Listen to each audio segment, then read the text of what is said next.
ఆ రాష్ట్రంలో ఒక రాష్ట్రంలో ఏ ఏ పార్టీ అయితే ఫర్ ఎగ్జాంపుల్ జనసేన పోటీ చేస్తుంది. ఆ రాష్ట్రంలో జనసేనకు టోటల్ వ్యాలిడ్ ఓట్స్లో 6% ఓట్లు వచ్చి ఉండాలి. ఇది గతంలో రాలా. గతంలో 2019లో పోటీ చేసినప్పుడు 5.53% మాత్రమే జనసేనకి షేర్ వచ్చింది, ఓట్ల షేరు.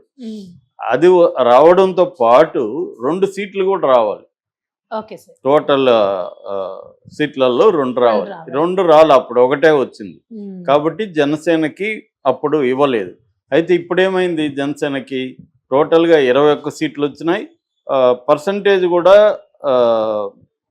జనసేనకు మొత్తం ఓట్లు 23,17,747 ఓట్లు వచ్చాయి జనసేనకు మొన్న.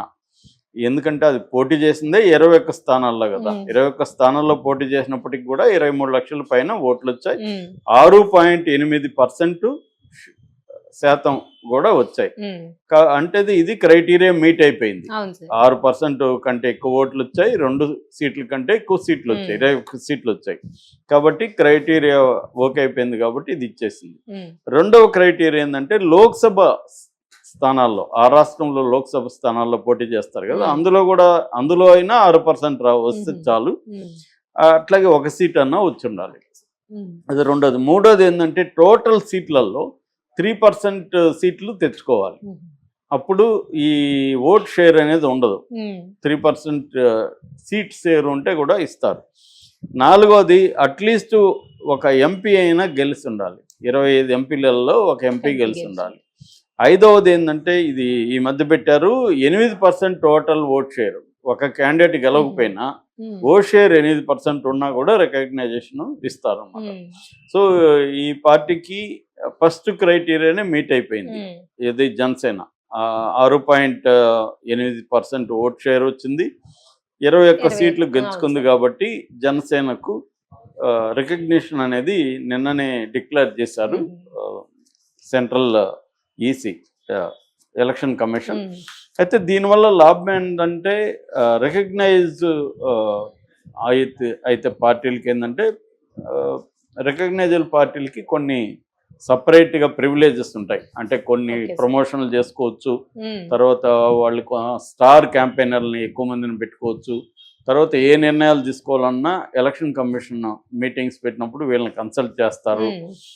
ఇలాంటి అనేక ప్రివిలేజెస్ ఉంటుంది. అట్లాగే సింబల్ ఇంకెవరికి ఇవ్వకూడదు. గ్లాస్ సింబల్ అనేది ఇంకా వాళ్ళకి వేరే రాష్ట్రంలో ఇవ్వచ్చు. ఉత్తరప్రదేశ్లో చేస్తే గ్లాస్ సింబల్ అవ్వచ్చు, ఇంకా ఆంధ్రప్రదేశ్లో కానీ ఇంకా వేరే వాళ్ళకి ఇవ్వరు ఆ రకంగా. ఎందుకంటే ఇప్పుడు గాజు గ్లాస్తో చాలా మంది దగ్గర ఉన్న సిమిలర్గా ఉన్న వాటితో గాజు గ్లాస్తో కూడా వేరే వాళ్ళకి ఇచ్చేసారు. అంటే వీళ్ళు పోటీ చేసిన దాంట్లో తప్ప మిగతా వాటిలో ఇచ్చేయడం అనేది కూడా జరిగింది. దానివల్ల బోల్డ్ కన్ఫ్యూజన్ కూడా వచ్చింది.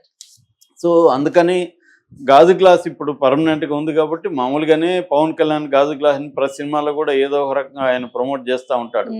అలాగా ఇప్పుడు ధైర్యంగా చేయొచ్చు. ఇంతకుముందు చేసినా కూడా దాన్ని ఇంకెవరో మళ్ళీ వాడుతుంటారు. అది మామూలుగా చదువు లేని వాళ్ళు కూడా చాలా మంది ఉంటారు. తర్వాత ఆ సింబల్ కరెక్ట్గా ఉండదు, పేరు చదవలేరు, అలాంటి ప్రాబ్లమ్స్ అంతా కూడా ఉంటాయి. సింబల్ అనేది వెరీ ఇంపార్టెంట్. అందువల్ల పర్మనెంట్ సింబల్ పవన్ కళ్యాణ్కి ఉంటుంది. అట్లాగే మిగతా రికగ్నైజ్డ్ పార్టీలకు ఉండే ప్రివిలేజెస్ అంతా కూడా పవన్ కళ్యాణ్ పార్టీ అయిన జనసేనకి ఉంటుంది. ఇది ఒక రకం పవన్ కళ్యాణ్కి నెక్స్ట్ స్టెప్గా మనం చెప్పుకోవచ్చు. అంటే ఓవరాల్గా ఇవాళ పవన్ కళ్యాణ్ పవన్ కళ్యాణ్ చుట్టూనే ఆంధ్రప్రదేశ్ రాజకీయాలు చర్చ మొత్తం తిరుగుతుంది. చంద్రబాబు మీద కంటే కూడా పవన్ కళ్యాణ్ మీద తిరుగుతుంది గత కొంతకాలంగా, ఎలక్షన్ ముందు కూడా. ఎందుకంటే ఆయన చంద్రబాబు జైలుకి వెళ్ళి ఒక రకంగా పవన్ కళ్యాణ్కి మంచి పని జగన్ చేశాడు. చంద్రబాబును అరెస్ట్ చేయకపోయింటే పవన్ కళ్యాణ్కి ఈ స్థాయిలో పేరు వచ్చేది కాదు. ఎప్పుడైతే అరెస్ట్ చేశాడో దానివల్ల తెలుగుదేశం శ్రేణులంతా కూడా బాగా డేలా పడిపోయి ఇదైన కండిషన్లో పవన్ కళ్యాణ్ స్ట్రాటజిక్గా జైలుకి వెళ్ళి ఆయన మద్దతు తెలపడం, పొత్తు పెట్టుకుంటామని అనౌన్స్ చేయడం, దీంతో ఏమైంది, తెలుగుదేశం వాళ్ళకి అందరికి కూడా ఒక సాఫ్ట్ కార్నర్ పవన్ కళ్యాణ్ మీద వచ్చింది. అంటే మనమంతా ఒక లోలో ఉంటే, డిప్రెషన్ కండిషన్లో ఉంటే పవన్ కళ్యాణ్ వచ్చి అన్కండిషనల్గా ఆయనకి ఎన్ని సీట్లు ఇస్తారు ఏమీ తెలియదు, అయినా కూడా ఆయన పెట్టుకున్నాడు. సో దాంతో ఏమైపోయిందంటే అందరికీ పవన్ కళ్యాణ్ పట్ల ఒక సానుభూతి వచ్చింది. సో చంద్రబాబు కూడా దానివల్ల ఎవరికి ఎప్పుడు ఆయన పొత్తులో ఉన్న ఏ పార్టీకి ఇవ్వని విలువ పవన్ కళ్యాణ్కి ఇచ్చాడు. ఆయనే స్వయంగా వాళ్ళ ఇంటికి వెళ్ళి మాట్లాడడం కానీ, పవన్ కళ్యాణ్తో కలిసి వాళ్ళ పార్టీ సమన్వయ కమిటీ వేయడం కానీ, ఇవన్నీ ఎప్పుడు వేరే పార్టీలతో ఎప్పుడు చేయలే ఆయన. కానీ పవన్ కళ్యాణ్కి అంత పెద్దపీట వేశాడు. అక్కడి నుంచి పవన్ కళ్యాణ్ని పెంచడం కోసం లోకేష్ని ఎక్కడ వేరే నియోజకవర్గాల్లో తిప్పకుండా స్టార్ క్యాంపెయినర్గా పవన్ కళ్యాణ్ని అన్ని చోట్లకి తిప్పడం దగ్గర నుంచి ఇంకా పవన్ కళ్యాణ్కి ఇంపార్టెన్స్ ఇస్తా వచ్చాడు. సీట్ల విషయంలో మాత్రం జనసేనకు అసంతృప్తి ఉంది. 21 అంటే ముందు వచ్చిన సీట్లలో కూడా కొన్ని త్యాగాలు చేయాల్సి వచ్చింది బీజేపీ కోసం. అక్కడ చంద్రబాబు కాంప్రమైజ్ అవ్వకుండా పవన్ కళ్యాణ్కి తక్కువ ఇవ్వడం అనేది చేశాడు ఆ విషయంలో.